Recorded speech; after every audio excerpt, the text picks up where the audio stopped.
The legacy of tech in advertising that we're going to leave behind, I think is going to be very interesting.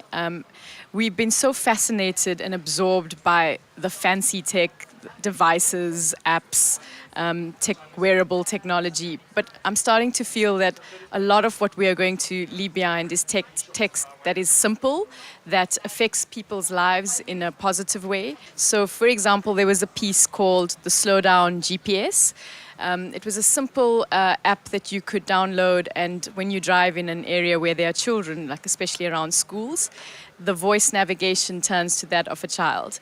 And I think that's an exceptionally smart piece of advertising for an insurance brand, funny enough, that immediately has the ability to affect change and human behavior. So I think we're going to be seeing a lot of that, where the purpose of the technology is more important than the tech itself. Yes, outdoor has embraced technology the fastest in probably all of the other categories, because print is pretty much a static medium.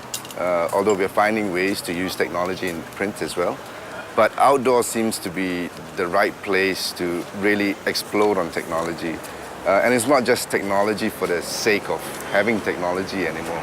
It's using outdoor as a medium to translate everything else or expand it to the digital world. Really. See, we can't deny the fact that print is dying, and that put extra pressure on the jury to judge stuff, not because of great art or great copy, but also to judge stuff that has a vision for the future. Because print cannot die. It needs to go somewhere.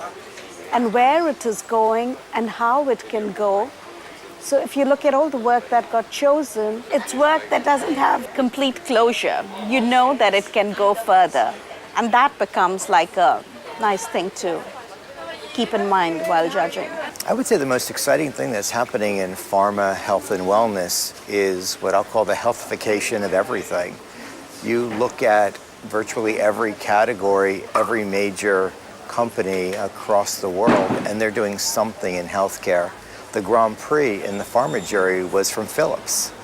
Last year, the Grand Prix was in health and wellness, was from Sport England.